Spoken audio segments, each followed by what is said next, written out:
Hi, I'm Femi Okay and you're in the stream.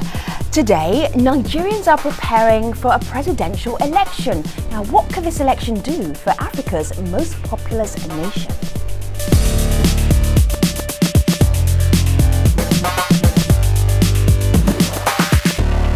So there are roughly 170 million Nigerians, give or take a few million, okay, in Nigeria. I'm not sure how many of them are online. Malika Bilal, what are you finding? A lot online. Right. There are so many hashtags around this conversation, as many as there are candidates, and that's 14. So let me take you through some of the biggest ones. This one is Nigeria Decides. You see the picture here with two of the top contenders. It was used more than 20,000 times in the past 7 days. This next one was used a little bit less. This is Vote in Peace, and this was used a little more than 300 times over the past 7 days, and that message is self-explanatory. We want you at home to use the hashtag AJStream to join this conversation.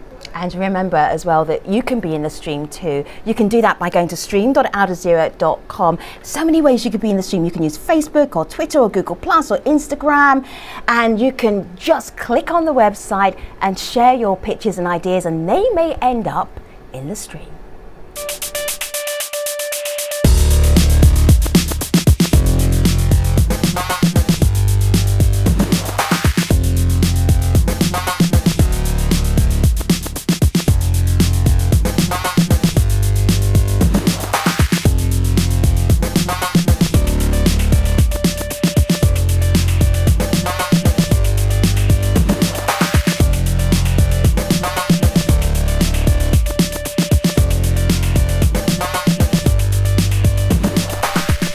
Boko Haram, corruption and religious divisions are only a few of the issues consuming Nigeria's voters as they prepare to cast their ballot in the upcoming general election.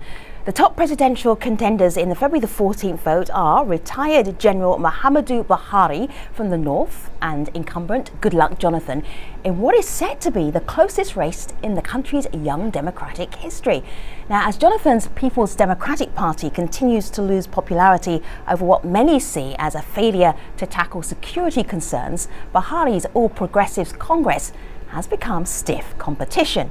But will the election actually happen as scheduled?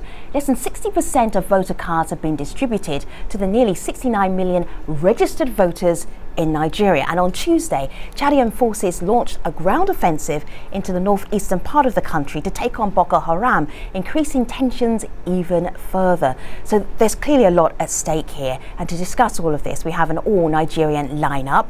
With us via Skype from Lagos, we have Ohimai Amaiza. He is a national coordinator with Rethink Nigeria, a political advocacy group of young professionals affiliated with the PDP. In Ibadan, Kayode Ogundamisi is host of the UK-based programme Politics with KO, which covers Nigerian and global politics. In Abuja, we have journalist Oshonye Ogene, and back with us again from our London studios, social commentator Bisi Alimi. So it is great to have you in the mix, everybody. Ohimai, I know you support President Goodluck Jonathan. Give us your 30-second elevator, your lift pitch for why he should continue to be president beyond February the 14th. Thank you very much, Femi. More than any president who has led this country, President Goodluck Jonathan has empowered young Nigerians. He has done a lot for the Nigerian youths. He has shown a new Nigeria that is possible, and for that reason, I'm voting him president in February 2015. All right, okay, so I'm still going up in the lift and Coyote gets in. He tells me he supports Buhari, but why, Coyote?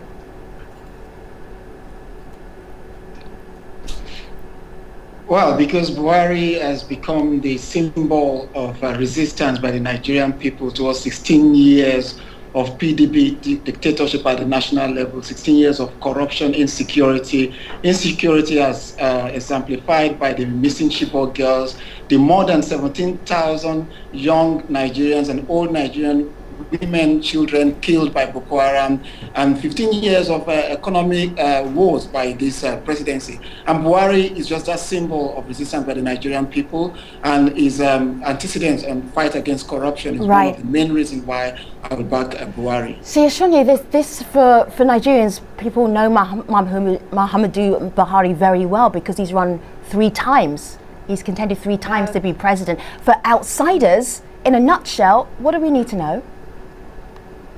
Well, what we need to know about Buhari, what outsiders need to know about Buhari is that I think Buhari is a symbolic figure. Now, Buhari symbolizes 2 things to Nigerians and also to people outside. That is change, which was just mentioned, and also democracy. A number of people have, basically protested and made clear their dissatisfaction with our current president. Nigeria is a new democracy. From 1999, from our first democratic elections, we've had the same party, which is the PDP. So regardless of whether people are supporting Buhari, if Buhari was voted into power in this election, what that would symbolize is not only change, but also an effective democracy.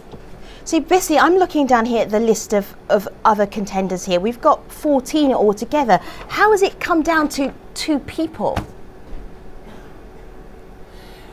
Well, I think it's because of the fact that they are the 2 major parties, basically, and they are the 2 Nigerian politics celebrity at the moment. So everybody is crazy over them. Everybody is excited about them. Like you said, there are other 14 candidates that we know little or nothing about, and that is the unfortunate consequences of democracy. Coyote, there's a Facebook comment that we got here that I want to show you, and it's picking up on what BC said about there being 2 parties. Sebastian says there's so much more than that, and so it shouldn't be viewed like that. Nigeria runs a multi-party system with multiple presidential candidates, like Femi mentioned, yet it looks like a 2-party system, and so there's criticism of that. But we got this tweet then, Coyote, saying most people, out of frustration, they want change, hence they're rooting for Buhari, but it's not because he's a saint. Is this a case of the lesser of 2 evils? Can you take us into why some people feel like this? Let me give you an example. I fought military dictatorship, and I am a victim of military dictatorship, and quite a number of military governments did throw me in jail. And that at this point in time, we are actually left with the option of Buhari actually reads to what the situation we are in Nigeria. It's also an indictment on the presidency of Goodluck Jonathan. Right now, that is the person. Okay, all right, let me just move on a little bit and just get a sense of what the campaign is like. Ohemai, for President Goodluck Jonathan, are you feeling, his supporters feeling that they need to do a lot of work between now and the 14th of February, which is election day? Well, I think a lot of what the president's campaign needs to do is being done, and we still have a couple of days left before the elections. And I'm very confident that within the few days left, we'll be able to achieve what we need to do, to win the. Which is what?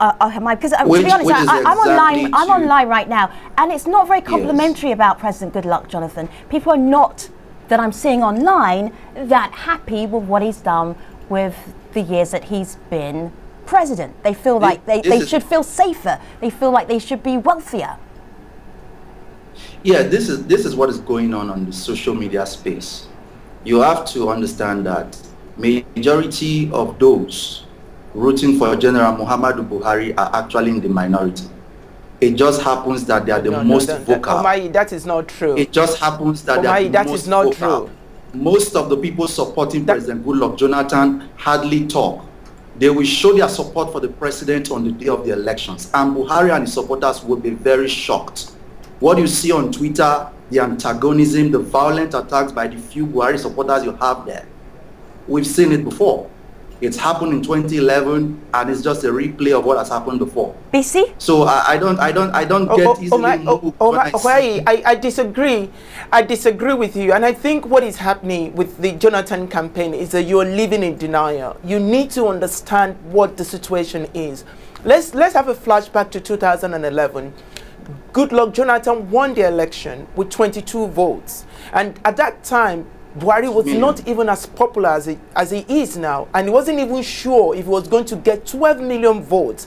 What Buhari needs now is an additional 10 million votes to the 12 million votes he got in 2011, and Jonathan is out. Wait, let me continue. You're talking about the incident on Twitter and Facebook, but look at the pictures we are seeing from Buhari's rally. PDP needs to live in reality. Need to know that they need to do more work. See, if you follow the campaigns in 2011, Buhari had the crowd. Buhari has always been popular with his own crowd. No. Buhari was never. Gentlemen, I'm going to drag us out of the past. Gentlemen, I'm going to drag us out of the past and into the present. Malika, what did you want to bring into the conversation? Well, this tweet from Qasim, who says, I think GMB, he's referring to Buhari, has a better plan and track record to address issues than Goodluck Jonathan, who has failed us for the past 6 years. That's a view of one person. Ashionye, on the other hand, though, and we are seeing the split divide online, Innocent writes in on Facebook that Jonathan is the long-awaited agent of change. His transformation policies are proven in areas like rail transport, building schools for northern children, building of new universities. Are these all things that are on the record that people know about? Can I say something, please?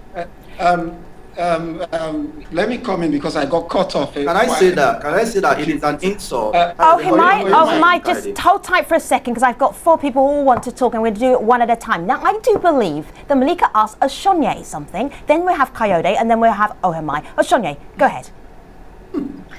Well, these are issues which are being brought up now that we have the election which is taking place this month. And I think the bigger issues that people want to discuss are things such as job creation, access to good and affordable health, also access to good and affordable education. So I think, whilst these issues are, important, and whilst they're also, they're useful, I think like the bigger issues that people are more concerned about are those kind of issues that I just mentioned, which are, insecurity, jobs, healthcare, education. Those are the things that we really need to kind of be addressing a lot more. Coyote?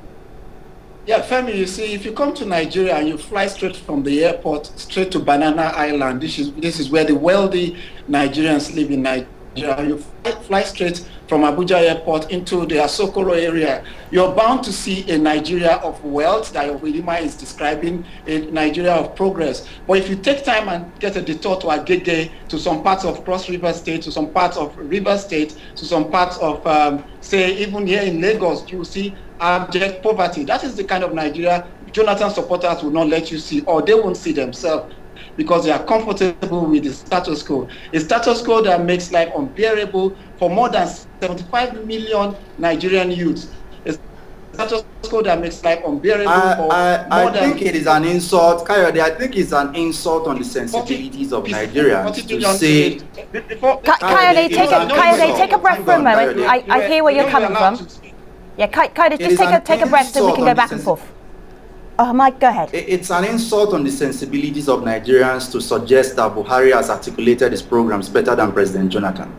I've watched practically 70% of Buhari's rallies. This man, with all due respect, has not been able to articulate his vision for Nigeria for more than 3 minutes. And you call that change? For God's sake, it's a problem. Your candidate cannot articulate his vision. Gentlemen, one at a time. All right, gentlemen. What is this? Okay. Ohemai, Coyote, Bissy, just be quiet for 1 second. Just for 1 second. Let me just call on you one by one. I love the energy of this, but I really want to hear you. Bissy, what did you want to say? Well, Ohemai said something that is very important, but it's not just a problem of Buhari and APC. It's a problem of the political party. They think that Nigerians are so dull and so stupid that they can go on air and say any stupid things and dance around TV and dance around the stage and expect people to come out on February 14 and vote for them. Nigerians are demanding... APC has no policy. APC has no policy, so much so as PDP. You are playing on the fact so gentlemen, you are playing on let's the see if we fact can that do something a little bit more constructive. Bissy, just give me a moment. Gentlemen, give me a moment. Oh, Hamai, Bissy, Coyote, Bissy, I hear you. Just give me a moment here. Let's try and do something constructive here, because what we're complaining about are the insults going back and forth. So, Boko Haram, in terms of security, has been a major problem for the current administration in Nigeria. Oh, Hamai, what is the PDP, what do they have to say about what's currently happening in Nigeria? How will they keep Nigerians safe? First of all, let me say that the security crisis we are dealing with started in 2011 after the presidential elections, when General Buhari supporters went into all right, so Hamai, everybody's sighing now at this response because we're going back in time. I'm asking you about right now, today, how are we keeping Nigerians safe? But today, the challenge of insurgency globally, you have to look at the challenge of insurgency. All right, so I hear you dancing around this a little bit, right? And we have only so much time. How is President Goodluck Jonathan and his administration keeping Nigerians safe? The United States was in Iraq. They could not defeat insurgency. So you're saying he can't? The United States was in Afghanistan. They could not defeat insurgency. That is not the answer to the question. That's not the answer to the question. And Femi, it is not only PDP that cannot answer this question. APC cannot answer this question. I'm sorry I asked this now. Oh, Hamai. That is the problem. Bissy, give me a moment. All right, let's have a little order in the stream house here. All right, oh, Hamai, you went many places. You went back in the past. You went towards the United States. Are you saying that it's impossible to keep Nigerians safe today? Can President Goodluck Jonathan and the administration right now, can they not do that? Because I'm not hearing what it is, and the electorate are listening right now. What I'm saying, Femi, is that there are no quick fixes to the challenge of terrorism anywhere in the world. There are no quick fixes. All right. Nigerians want quick fixes, but what I'm saying is Nigerians need to be patient or with slow fixes. From 2011 to today, that would be a slow fix. Global challenge takes time. All right. It is a marathon. Terrorism, the world is a marathon. It does not end overnight. All right, if I'm a voter and I'm listening to all of you, I'm going to be very disappointed with what I'm hearing right now. Let's see if we can recalibrate a little bit. Malika? Well, let's go back to some of the issues that people are concerned about. One of them is electricity. We got this tweet from Adebisi who says, I can't watch the show. No electricity. It's one of the many issues in Nigeria. And I also want to play this video comment we received from Olu. Olu has a comment that we've subtitled, and we've subtitled it because you'll hear why in just a minute. Have a listen to this. We Nigerians in the next election, we yearn for change. We yearn for things, for the status quo to change. Things have been terribly wrong. And every facet of the Nigerian citizen's life has been retrogressively affected. The noise you hear at the background of this recording is the sound of generator, a permanent fixture in every Nigerian home or business. This is something that we cannot allow to go on. So Hamai, I could see you straining to listen as we all were, and you could of course hear the generator in the background. Is this something that has affected your life? Let me say something briefly about electricity. Before the Goodluck Jonathan administration came on in 2011, the electricity situation in Nigeria was quite bad. But as I speak to you, we generate an average of 4,000 megawatts of electricity on a daily basis. And the president has initiated a gas power master plan that will up that from 4,000 to 16,000 megawatts within the next couple of 3 years. All right, so Hamai, I'm a layperson. I don't know what that means. Does that mean that whenever I turn on the light, the light's going to come on at night? What does that actually mean for me? It's a process. It's a process. People need to appreciate the fact that transformation is a step-by-step process. So there's a plan to get people regular electricity approach in the future. First, with the privatization of the power sector. The privatization of the power sector is key to bringing power to Nigeria, and that has been done successfully by this government. An issue in which so many governments have privatize the power sector. All right, Hamai, just take a breath for a moment. Coyote, go ahead. What is being done about power, about security, about agriculture? There is so much that is being done by this government. Femi, you asked him about security, and this is one of the most important questions affecting Nigeria today. The fact that I'm a Lagos boy, very close to the sea, enjoying the sea the breeze from the sea does not mean that I shouldn't be concerned about people in northern Nigeria. What should APC do differently, and what are they going to do differently? They will first unite our country, identify this country, Nigeria. The life of every Nigerian matters. The first thing you need to do is to block the men and women in the armed forces adequate equipment to be able to fight the insurgency. Rely less on Chad in terms of coming into our territory by cooperating with. Okay, Coyote, we're losing you momentarily. I know it's an issue of connectivity. So just let me move things on just a little bit. Everything Coyote has said. Sure. Everything Coyote has said is already being done by this government. All right, so I'm going to move things on then. I hear you. Let me just move things on. Into perspective. There is nothing let me put this into new perspective. That the APC wants to do about it. All right, Himai, Abisi, just give me a moment. We're running out of time here, and I want to see if we can do something more constructive as we look at my laptop here. And this is Go Get Your Voters Card to Actualize the Change, #Nigeria Election. This is a voters card. Better than 30,000 retweets. This might suggest that Nigerians like to retweet more than they like to vote. But Ashonye, how big an issue is this not having enough voters cards available for people to vote on February the 14th? It doesn't matter, we can argue all day if we want to, but what about actually being able to vote? What's the story that you're hearing right now? It's a massive issue for Nigerians. I think internationally the story with regard to these elections is about insecurity and the threat of violence throughout. But for most Nigerians, the biggest issue for them right now is being able to actually vote come February 14th. A number of people haven't actually received their permanent voter cards. I think INEC, Nigeria's Electoral Commission, has said that What's the number? What's the number of people? I mean, there's 69 million registered voters. How many of those don't have voter cards? About 66% have. INEC, Nigeria's Electoral Commission, has said that about 66% of people who are registered to vote have, received their permanent voter cards. Actually increased it to 70%.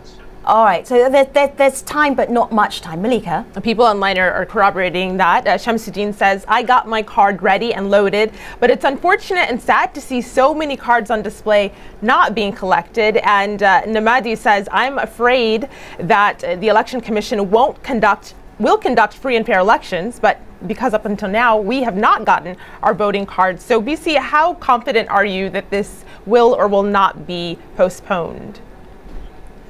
There are so many issues, and I was trying to interject when Ohimai and Kayode were having the argument. Will there be an election in the northeastern part of Nigeria?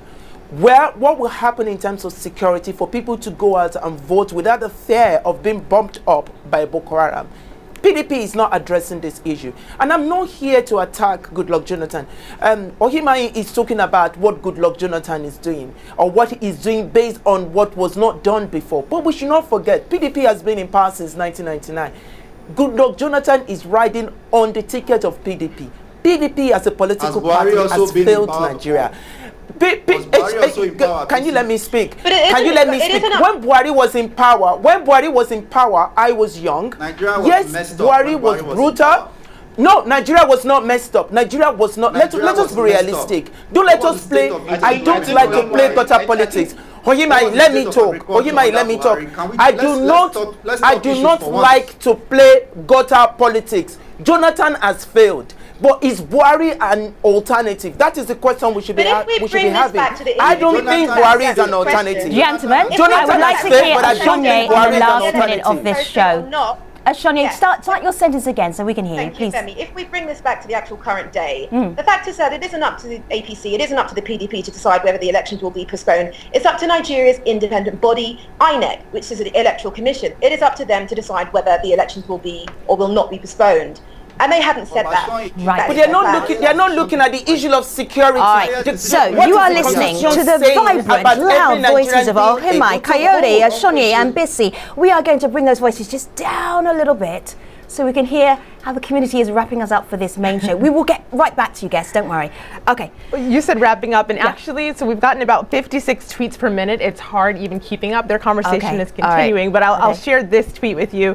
Nukwo says, as the honest truth is that this election is more about Jonathan's failure than it is about Buhari being an agent of change. All right, so guess one word. I mean this, one word. Ashonye, are you going to be voting February the 14th? Wow. That's your word.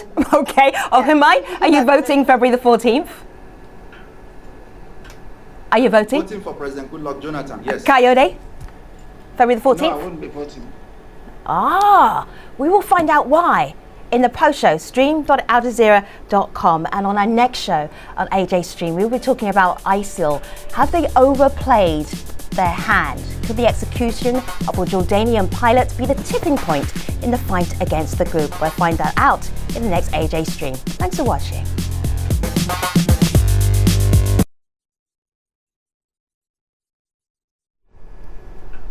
Hello again, this is the Stream's online post show. We're continuing our discussion. We're talking around the February the 14th general election for Nigeria. Shoni, is this the tone of the debate that's happening in Nigeria right now? Yeah. It was kind of like a roller coaster, started quite quietly and mildly, and it really took off. Are people talking like this to each other? Yes, they are. Nigerians are very passionate. Right. They're very passionate about these elections, and they're very passionate about their right to vote and to choose who is leading them. Right. So yeah, this is pretty much a reflection of what's happening on the ground here. You know, people are very passionate in their views, and they're projecting them. There have been a number of protests recently. I think on Monday we had protests here in the capital, Abuja, and that was calling for the postponement of these elections until people get their permanent voters cards. So yeah. People are feeling very passionate right now. Sure. There's something that we haven't brought up in the main show that is sort of lurking in the background, and I think we as Nigerians, we're very aware of this, and that's the C word, corruption. Coyote, is that even an election issue, or do people just kind of shrug their shoulders and just go, it's Nigeria? No, it's corruption is the key issue in this election, and I expect that irrespective of whatever candidates Nigerians.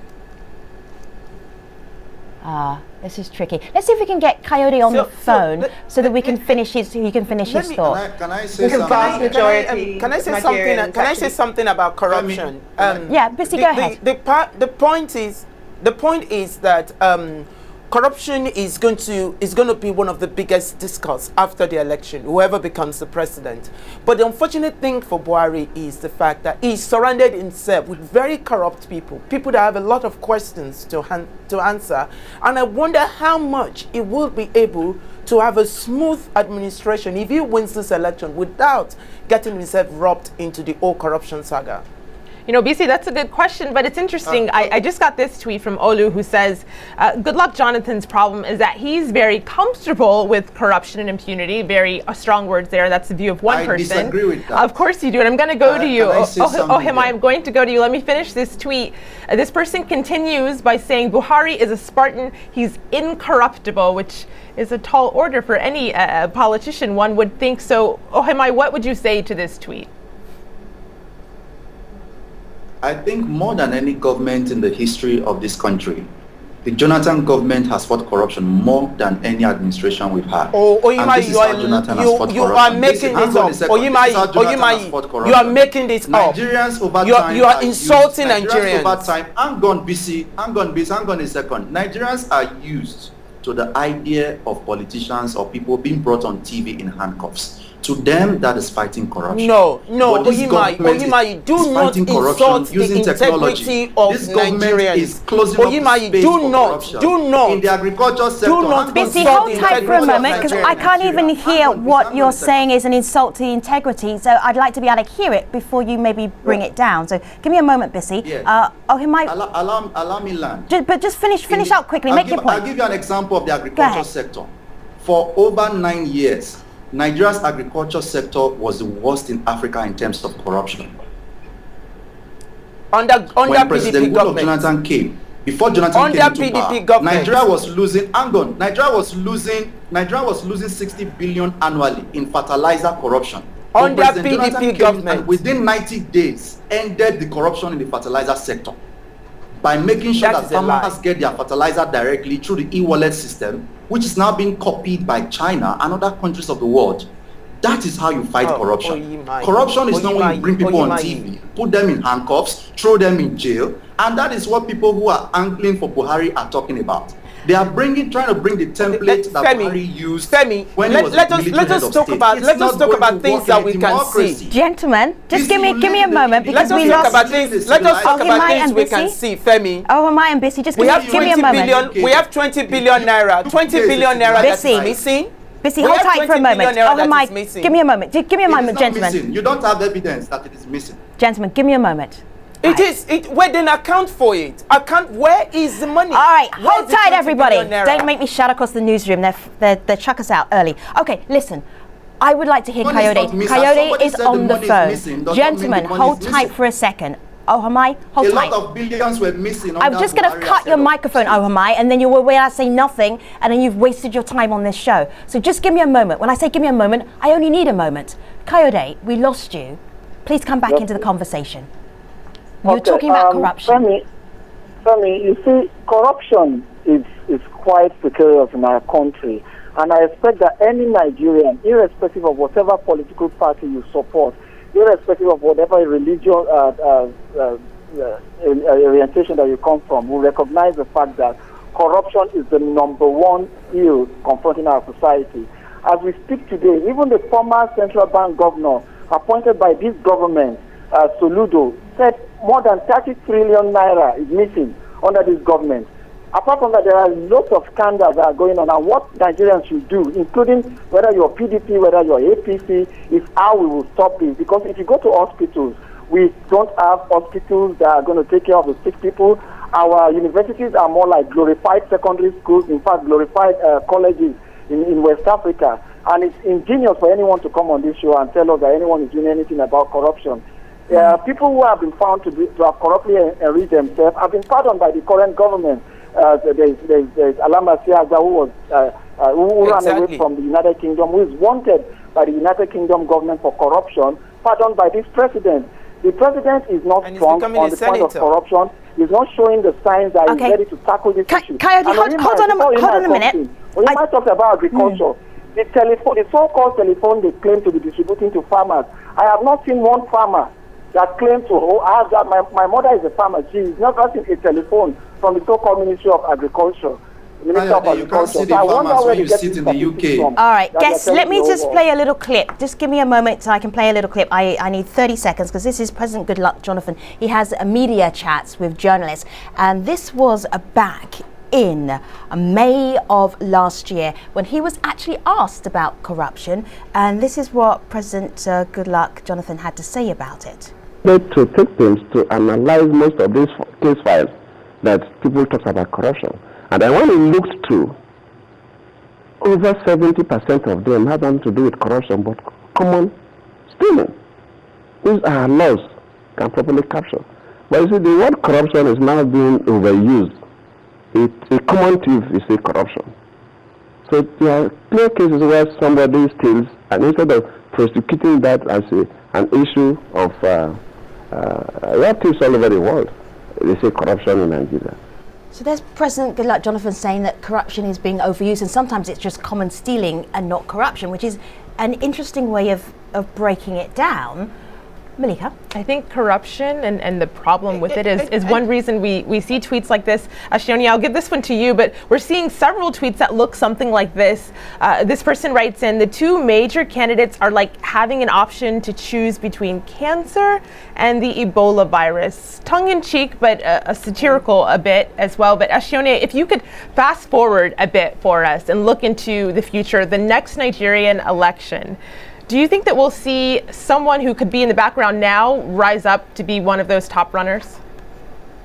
I think what's interesting with regards to this election, we actually have one of the first female presidential aspirants who's coming from the KOWA party. And I think, in the history of Nigerian politics, you don't tend to see many female aspirants. So, I mean, that might be an interesting person to watch in terms of the future as well. All right. Okay. Let's do a little bit of political predictions. Bissy, I'm wrapping up the show, so I'm going to jump online with you in just a moment, and we'll continue the conversation. But I just want to get a little sense for February the 14th, what you think might happen. Just one line from everybody. Bissy, as you were speaking, I'll let you pick up here. Your predictions for February the 14th. Buhari is going to win the election. Ashonye, journalists shouldn't be in the game of predictions, but as a journalist, and you're looking at what's happening right now, where do you think we'll be in a week and a half's time? The elections in Nigeria are going to go ahead, and Nigeria will not implode. Okay. Ohimai.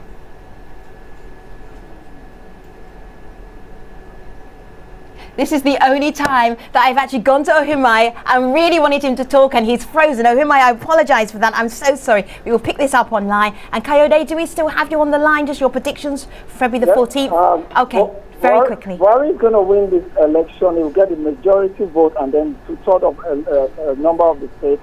And it will win by a clear margin of more than 55% across the country. Oh, that is a bold prediction. All right, everybody, you've been following this conversation. Thank you very much for doing that. Thanks to all of our online community. Do you have a wrapping up thought for us, Milika? The thought is not actually a tweet, but it's one that I've seen in many tweets, and that the prediction is that this will be a safe election. Okay, I hope so too. All right, thank you so much, everybody. Let me tell you about the next AJ stream. Has ISIL overplayed its hand? Could the execution of a Jordanian pilot be the tipping point in the fight against the group? That discussion on Monday. See you soon.